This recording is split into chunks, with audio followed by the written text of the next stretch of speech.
সর্বপ্রথমে মহান ঈশ্বরকে ধন্যবাদ দিই এবং সকলকে আরেকটিবার প্রভু যিশু নামেতে শুভেচ্ছা জানাই। সকলকে জয় যিশু। আসুন আজকে যে আমাদের আলোচ্য বিষয় তা হলো যে যিশু জগতের জ্যোতি, সে বিষয় নিয়ে আজকে আমরা আলোচনা করব। তাই এই মুহূর্তে আরেকটিবার যতজন ঈশ্বর সন্তানেরা যুক্ত হয়েছেন শুরু থেকে শেষ অবধি ঈশ্বর বাক্য শোনার জন্য অনুরোধ থাকলো। আসুন আমরা এই সময় ঈশ্বর বাক্য আমরা শুনি। যোহন তার ৮ অধ্যায় ১২ পদ। যিশু আবার লোকদের কাছে কথা কহিলেন, তিনি বলিলেন, আমি জগতের জ্যোতি, যে আমার পশ্চাৎ আইসে সে কোনো মতে অন্ধকারে চলিবে না, কিন্তু জীবনের দীপ্তি পাইবে। ঈশ্বর তার বাক্যে আমাদের প্রত্যেককে আশীর্বাদ যুক্ত করুন, আমেন। হে আমাদের স্বর্গের পিতা, আমাদের মঙ্গলময় প্রভু, তোমার মহানামের ধন্যবাদ, প্রশংসা এবং গৌরব দিই। আরেকটিবার এই নতুন সময়, নতুন মুহূর্ত প্রভু তুমি দিয়েছ, আর এই সময় তোমার আরাধনা, তোমার প্রশংসাতে প্রভু তুমি সামিল করেছ। তোমাকে ধন্যবাদ দিই। আর এই সময় প্রভু তোমার জীবনবাণী শোনার সুযোগ করে দিয়েছ, তাই তোমাকে ধন্যবাদ দিই। প্রভু এই বাণীর মধ্য দিয়ে তুমি আমাদের জীবনে তুমি কথা বলো এবং তোমার পবিত্র আত্মার পরিচালনা দিয়ে আমাদের জীবনকে তুমি পরিচালনা দাও। সঙ্গে সঙ্গে থাকো, সমস্ত ভার তুমি নাও। এই প্রার্থনা প্রভু যিশু নামে চাই, আমেন। জয় যিশু, জয় যিশু। আজকে আমরা দেখি আমাদের পিতা ঈশ্বর তিনি যে বিষয় বলেন যে প্রভু যিশু তিনি আমাদের জগতের জ্যোতি। আর এই জ্যোতি সাধারণত আমরা জ্যোতি বলতে আমরা কি বুঝি? জ্যোতি যদি আমরা এই জগতে আমরা দেখি যে সূর্য আছে, তারা আছে, যখন বজ্রপাত হয় সেই সময় আমরা কিন্তু এই জ্যোতি আমরা দেখতে পারি। যখন আমরা দেখি কিছু কিছু বিষয়, যেমন জেলিফিশ যে মাছ আছে, সেইখানেও আমরা জ্যোতি আমরা দেখতে পারি।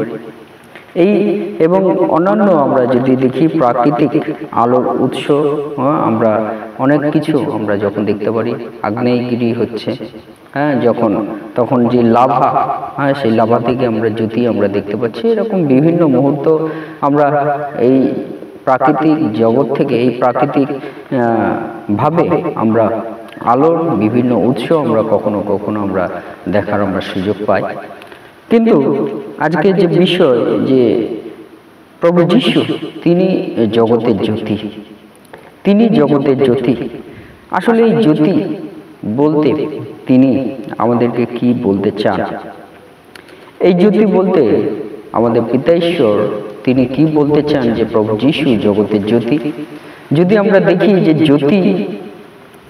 জ্যোতি মানে পিতা ঈশ্বর তিনি আমাদেরকে বলতে চান যে জ্যোতি হলো ঈশ্বরের এক প্রকাশনা, যে প্রকাশনা আমাদের প্রত্যেক মনুষ্য জীবনে দরকার আছে। যদি আমরা দেখি মথি তার ৫ অধ্যায় ১৫ পদ, সেখানে লেখা, আর লোকে প্রদীপ জ্বালিয়া কাঠার নিচে রাখে না, কিন্তু দীপাধারের উপরেই রাখে, তাহাতে তাহা গৃহস্থিত সকল লোককে আলো দেয়। Amen, hallelujah. অর্থাৎ পিতা ঈশ্বর তিনি আমাদেরকে বলতে চান যে এই জ্যোতি বলতে ঈশ্বরের প্রকাশনা। এবং এই প্রকাশনা কেমন? যে ঈশ্বর তিনি চান যে তার যে জ্যোতি, সেই জ্যোতির মধ্য দিয়ে সকলেই আলো পায়, সকলেই আলো পায়, সকলেই সমস্ত কিছু সেই আলো থেকে যা কিছু গুণ আছে সমস্ত কিছু যেন সকলে তাদের জীবনে পায়। সেই বিষয় পিতা ঈশ্বর তিনি আমাদেরকে বলতে চান যে জ্যোতি বলতে ঈশ্বরের প্রকাশনা, সেই প্রকাশনা যাতে প্রকাশ পায় সকল মানব জাতির কাছে। যেমন লেখা আছে যে লোকে প্রদীপ জ্বালিয়া কাঠার নিচে রাখে না, কিন্তু দীপাধারের উপরেই রাখে, তাহা গৃহস্থিত সকল লোককে আলো দেয়। এই গৃহে যত সমস্ত লোক থাকে সকলকে আলো দেয়, আর এই আলো সকলের কাছে প্রকাশ পায়। তেমনি ঈশ্বর তিনি আমাদেরকে বলতে চান যে যিশু জগতের জ্যোতি, সেইটা যেন ঈশ্বরের প্রকাশনা সমস্ত মানুষের কাছে পৌঁছায়।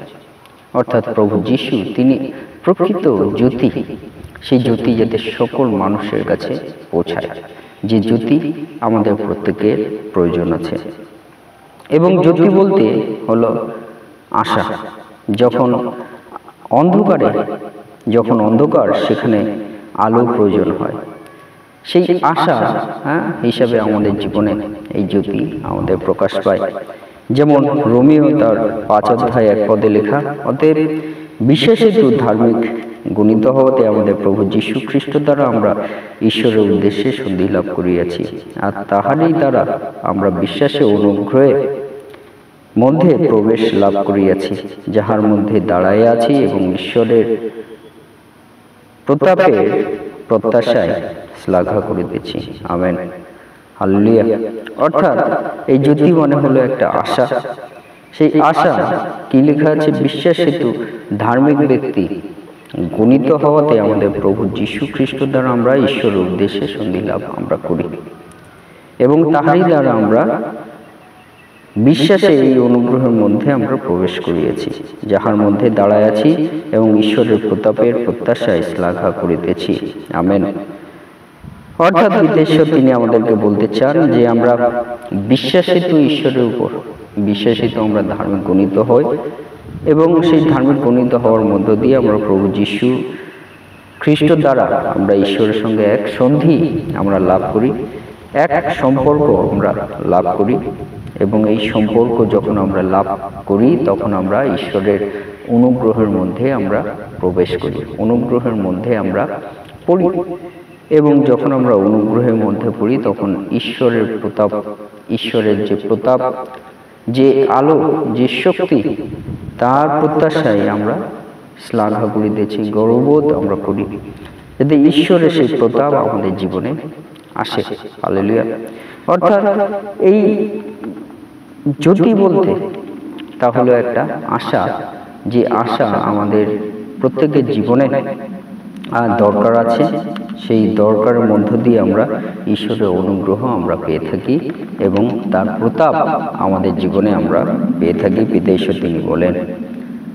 এবং এই জ্যোতি বলতে হলো একটি সত্য, তার প্রতীক। কেমন? যেমন আলো সমস্ত জিনিস পরিষ্কার দেখতে সাহায্য করে, তেমনি ঈশ্বরের জ্যোতি আমাদের প্রভু যীশু খ্রিস্ট, তিনি জগতের জ্যোতি, তিনি আমাদের সমস্ত কিছু দেখতে তিনি আমাদেরকে সাহায্য করে, তা আমাদের কাছে সত্য প্রকাশ করে। হালেলুয়া। তাই জ্যোতি হলো একটি সত্য, তার প্রতীক।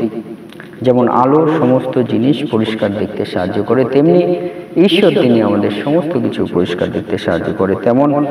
যেমন আমরা দেখি যোহন তার 16 অধ্যায় 13 পদ, সেখানে লেখা, পরন্তু তিনি সত্যের আত্মা, যখন আসিবেন তখন পথ দেখায়া তোমাদিগকে সমস্ত সত্যে লইয়া যাইবেন, কারণ তিনি আপনা হইতে কিছু বলিবেন না, কিন্তু যাহা যাহা শুনেন তাহাই বলিবেন, এবং আগামী ঘটনাও তোমাদিগকে জানাইবেন। Amen, hallelujah.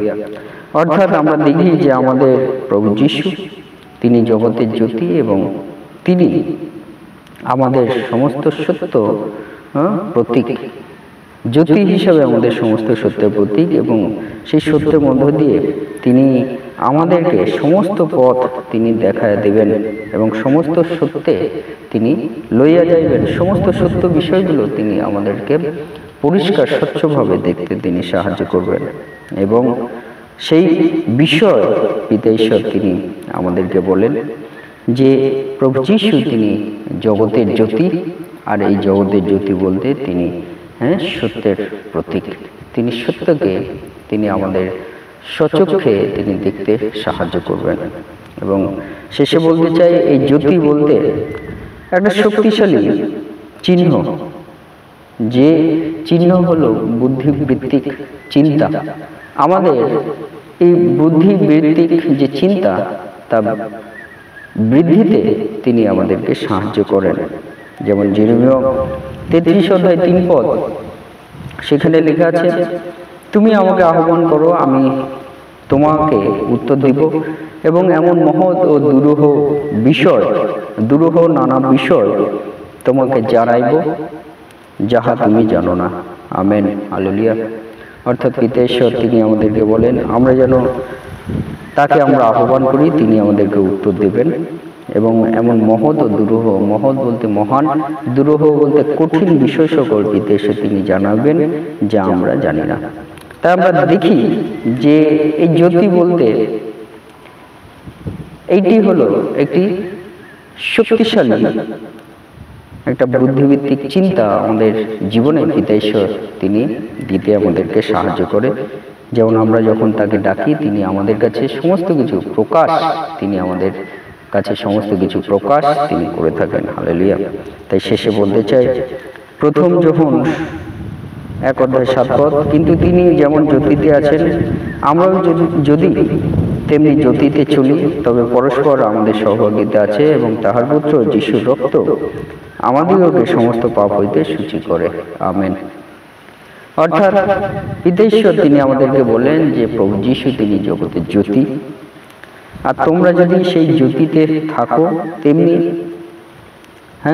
তিনি আমাদেরকে কি বলছেন যে তার সঙ্গে আমাদের সহভাগিতা আছে, ঈশ্বরের সঙ্গে আমাদের সহভাগিতা আছে এবং প্রভু যিশু রক্ত দ্বারা আমাদের পাপ সমস্ত সূচি করেন। তাই আমাদেরকে কি করতে হবে? পিতা ঈশ্বর তিনি বলছেন যেন আমরা সেই জ্যোতিতে আমরা থাকি, কারণ পিতা ঈশ্বর জ্যোতিতে আছেন, আমরাও যেন সেই জ্যোতিতে আমরা থাকি এবং সেই মধ্য দিয়ে আমাদের মধ্যে পরস্পর সহভাগিতা থাকবে ঈশ্বরের সঙ্গে, এবং সেই সহভাগিতার মধ্য দিয়ে আমাদের পাপ সকল সূচি করবেন আমাদের প্রভু যিশু। হালেলুয়া। তাই আজকে যে আলোচ্য বিষয় যে প্রভু যিশু তিনি জগতের জ্যোতি, আর সেই জ্যোতি আমাদের জীবনে কত ধরনের কার্য আমাদের জীবনে তিনি করে থাকেন, দয়া তিনি দিয়ে থাকেন, অনুগ্রহ তিনি দিয়ে থাকেন। তাই আসুন আমরা সেই জ্যোতিতে থাকি এবং আমাদের পিতা ঈশ্বরের সঙ্গে সম্পর্কযুক্ত আমরা হই। সে মধ্য দিয়ে ঈশ্বর তিনি আমাদের জীবনে পাপ সূচি করবেন বলতে তিনি আমাদেরকে পরিত্রাণ, তিনি আমাদেরকে উদ্ধার তিনি আমাদেরকে দেবেন। ঈশ্বর তার বাক্যে আমাদের প্রত্যেককে আশীর্বাদ যুক্ত করুন। আমেন। জয় যিশু, জয় যিশু, জয় যিশু।